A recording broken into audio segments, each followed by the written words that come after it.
નમસ્કાર મિત્રો, આજે સીધું ને સટમાં ગુજરાતના સહકાર તંત્રની આપણે વાત કરવાના છીએ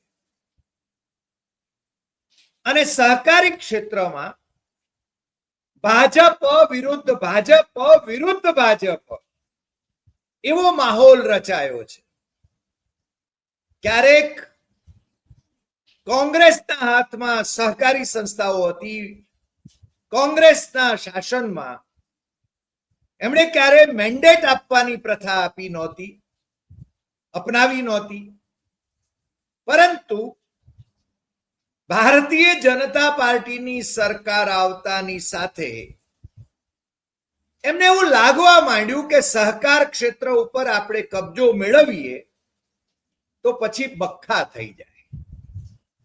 અને કેન્દ્રમાં પણ જ્યારે માનનીય વડાપ્રધાન તરીકે નરેન્દ્ર મોદી પહોંચ્યા અને એમના ગૃહમંત્રી અમિત શાહ જે એડીસી બેંકના ચેરમેન પણ રહ્યા હતા, એમને લાગ્યું કે સહકાર ક્ષેત્ર, આખા દેશના સહકાર ક્ષેત્ર ઉપર આપણે કબજો જમાવવો પડે, કારણ કે સહકાર ક્ષેત્રમાં જે કંઈ કરી શકાય એ બીજા કોઈ ક્ષેત્રમાં કરી શકવું મુશ્કેલ છે. જે કંઈ કરવું હોય, એટલે હું જે કહી રહ્યો છું કે ફંડ રેઝિંગ કરવાનું, ખર્ચા કરાવવાના, એ બધું, અને રજિસ્ટ્રાર ઓફ કોઓપરેટિવ્સની મારફત ફતવાઓ બહાર પડાવવાના, અને સહકાર ક્ષેત્રમાં જે લોકોની બોલબાલા હોય એમને સ્થાને પોતાના રમકડા મુકાવવાના, એ છે ને એમણે શરૂ કર્યા.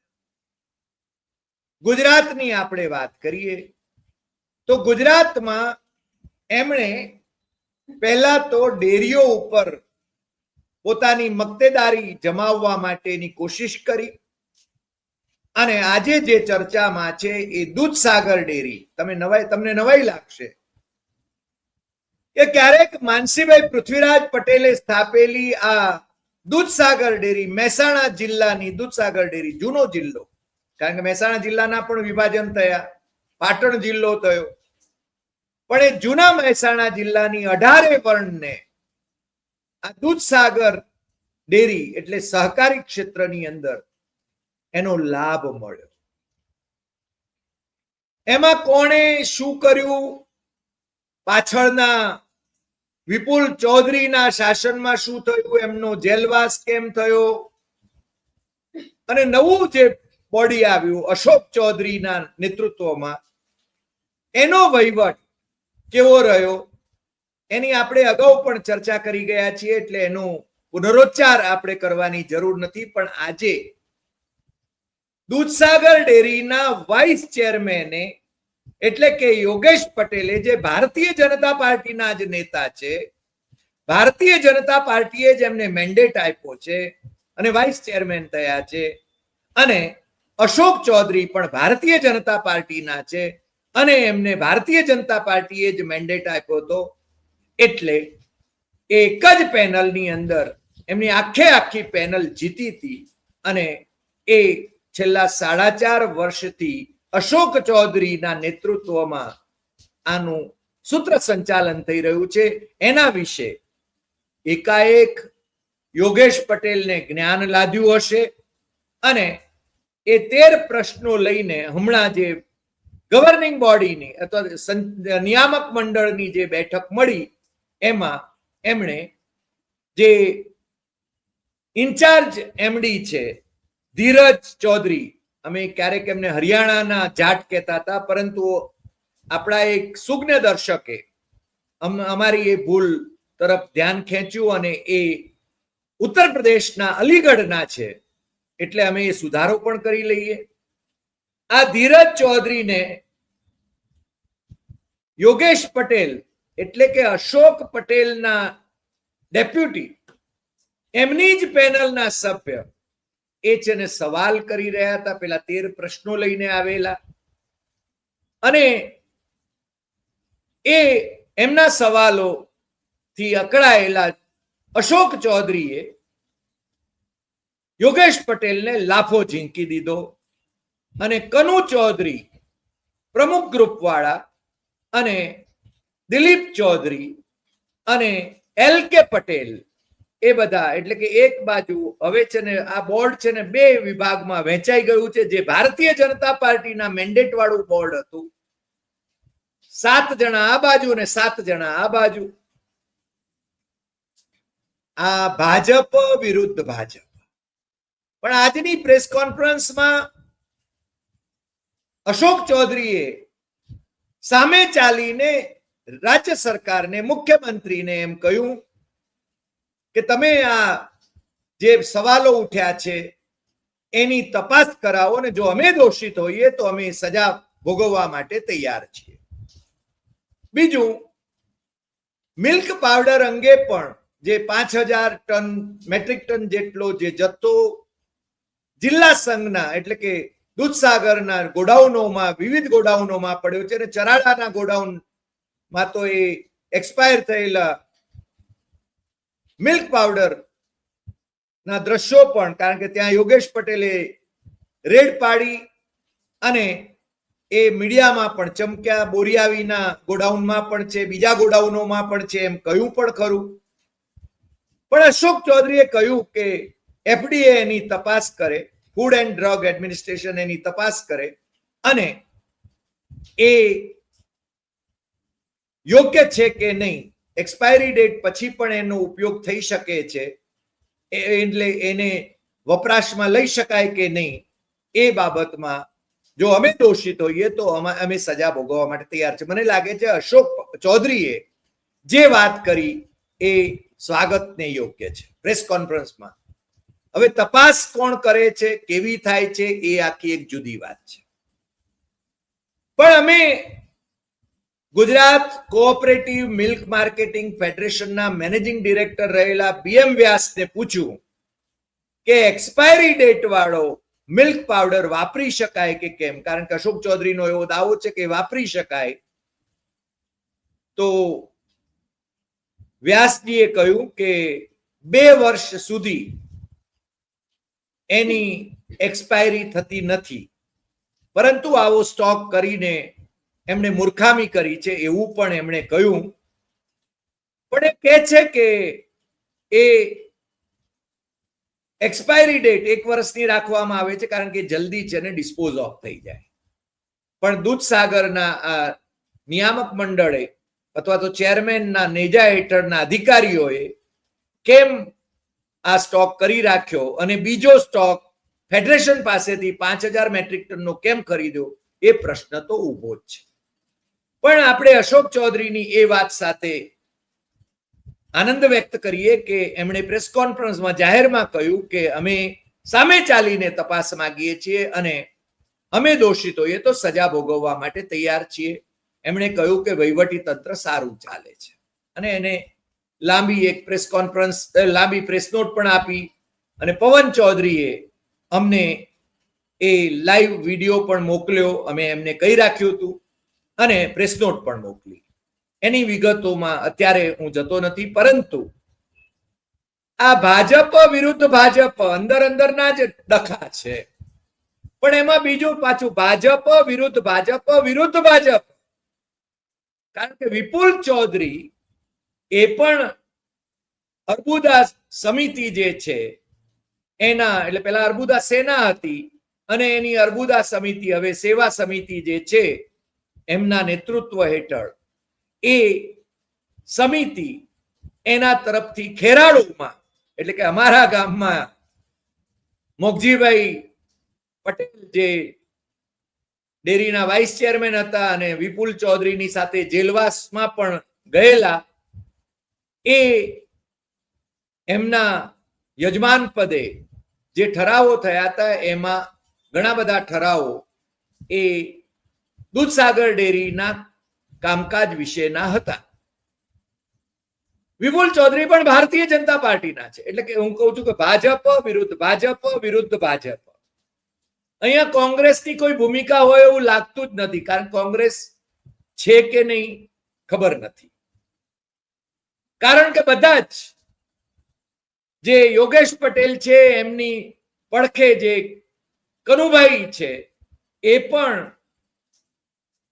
ભાજપના છે, દિલીપ ચૌધરી છે એ પણ ભાજપના છે, અશોક ચૌધરી છે એ પણ ભાજપના છે, એમના ટેકેદારો છે, સરદાર પટેલ જે ખેરાળુના ધારાસભ્ય છે અને બોર્ડના મેમ્બર પણ છે, ચૂંટાયેલા મેમ્બર છે, એ પણ ભાજપના છે. એટલે ભાજપ વિરુદ્ધ ભાજપ વિરુદ્ધ ભાજપ અમે જે શીર્ષક આપ્યું છે એનું કારણ આ છે. વાત દૂધસાગર પૂરતી સીમિત નથી. પંચમહાલમાં પણ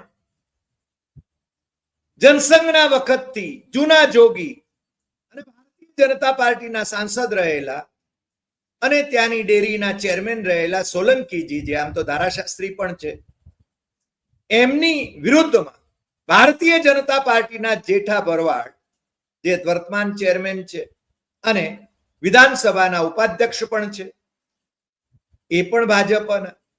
એટલે ભાજપ વિરુદ્ધ ભાજપ ત્યાં પણ એવું છે. પણ સૌથી મોટો જંગ તો છે ને બનાસકાંઠામાં ખેલાઈ રહ્યો છે. થરા માર્કેટ યાર્ડની આજે ચૂંટણી થઈ અને એ ચૂંટણીમાં 97% મતદાન થયું. ભારતીય જનતા પાર્ટીએ જેની પેનલને મેન્ડેટ આપ્યો હતો એ ઈશ્વરભાઈ પટેલ, એ પણ ભાજપના, એમના જે સાથીઓ જે મેન્ડેટ મેળવનાર હતા એ ભાજપના, એમની વિરુદ્ધમાં જે લડી રહ્યા હતા અણદાભાઈ પટેલ અને એમના સાથીઓ, એ પણ ભાજપના.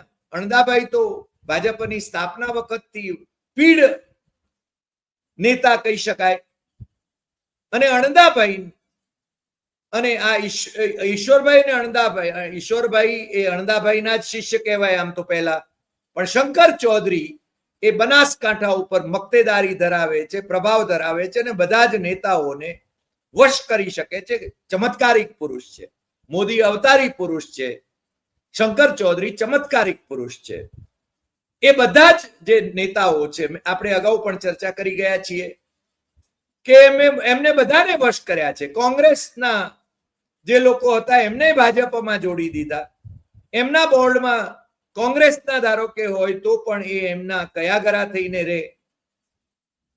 સાંસદ હોય પરબતભાઈ પટેલ, એ પણ એમના કયાગરા થઈને રહે.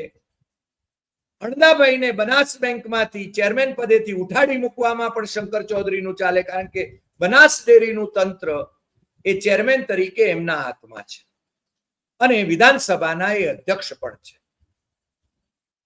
એટલે બનાસકાંઠામાં તો ભાજપ વિરુદ્ધ ભાજપ વિરુદ્ધ ભાજપ ચાલે છે. બનાસકાંઠા જિલ્લા પંચાયત જ્યારે બરખાસ્ત કરવામાં આવી ત્યારે ત્યાં કોંગ્રેસનું શાસન હતું અને વચ્ચે વચ્ચે પાછું છે ને તોડફોડ કરીને ભાજપનું એ શાસન હોય, કારણ કે ભારતીય જનતા પાર્ટીને તો ઉધારીના જ લોકો જોઈએ. પરબતભાઈ પટેલે ક્યારેક કોંગ્રેસમાં જ હતા,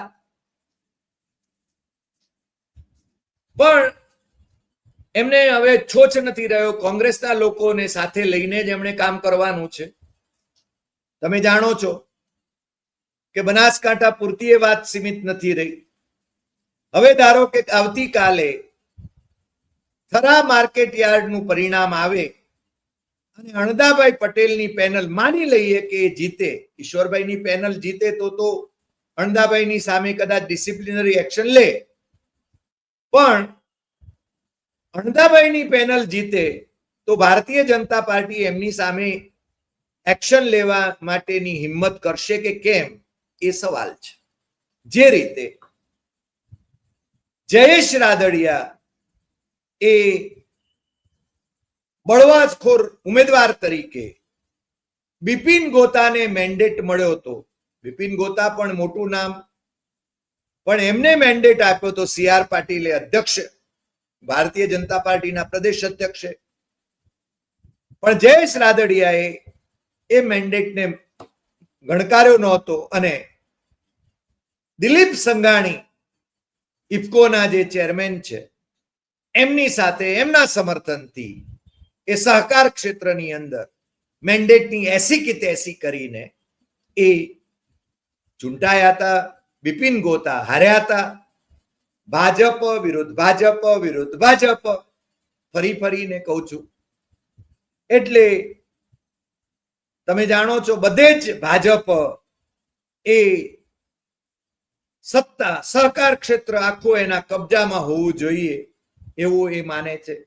રામસિંહ પરમાર વર્ષો સુધી અમૂલના ચેરમેન રહ્યા, પણ રામસિંહ પરમાર એમનો વહીવટ જે હતો એની ફાઇલો કદાચ ભારતીય જનતા પાર્ટીએ એમને બતાવી. ધારાસભ્ય પણ હતા, કોંગ્રેસમાં હતા, અને બચવા માટે ભાજપ શરણમ ગચ્છામી, હવે એ ભાજપમાં છે.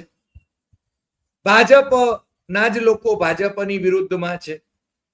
તમે જાણો છો સાબર ડેરીના ચેરમેન શામળભાઈ ફેડરેશનના પણ ચેરમેન ભાજપમાં ન હોય તો કેમ રેવાય, કેમ જીતાય?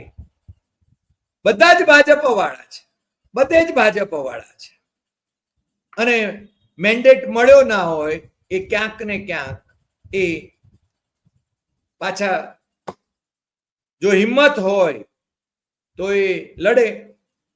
જેમ પ્રમુખ ગ્રુપ વાળા કનુભાઈ ચૌધરીને આમ તો દૂધસાગરના ચેરમેન થવાના ધખારા તો હતા જ, પણ મેન્ડેટ અશોકને મળ્યો એટલે અશોક ચૌધરી ચેરમેન થાય છે, અને યોગેશ પટેલ અને કનુભાઈ ચૌધરી એ છે ને એક સાથે જાય છે, તમે જાણો છો.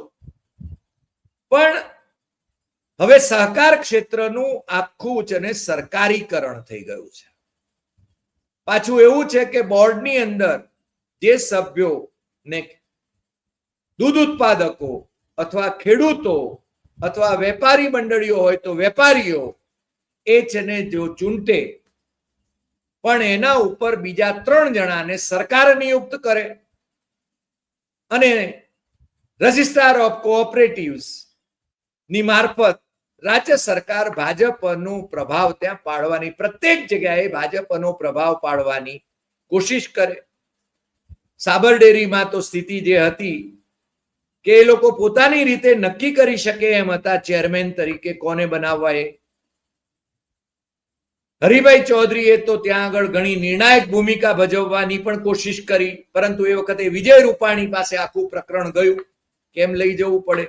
પણ આ લોકો સાષ્ટાંગ કરી દેતા હોય છે સરકાર સામે, સરકારની ગુડબુકમાં રહેવા માટે. એટલે સામે ચાલીને જ્યારે સરકારીકરણને સ્વીકારવામાં આવે ત્યારે સહકારનું તો સત્યાનાશ વળી જાય. મને લાગે છે કે સહકાર ક્ષેત્રનું સરકારીકરણ થઈ રહ્યું છે, અને એની સામે સહકાર ક્ષેત્રના જે લોકો છે એમના વહીવટની તપાસ થાય એની ચિંતામાં, અથવા એમના કાળા ધોળા બહાર આવે એની ચિંતામાં એ લોકો અત્યારે જે ભારતીય જનતા પાર્ટી સત્તામાં છે એની સાથે સંધાણ કરવામાં પોતાનું હિત સમજે છે. અને એ રાષ્ટ્રીય કક્ષાએથી લઈને રાજ્ય કક્ષા સુધી, જિલ્લા કક્ષા સુધી, તાલુકા કક્ષા સુધી, નગર કક્ષા સુધી, ગામ કક્ષા સુધી એ બધું ચાલે છે. તમે સમજો છો ને? સમજો છો, પણ બોલી શકતા નથી, કારણ કે તમારામાં નૈતિક હિંમત નથી રહી, તમારામાં લડાયક મિજાજ નથી રહ્યો, તમારા હિતો છે ને એની તમને ચિંતા નથી.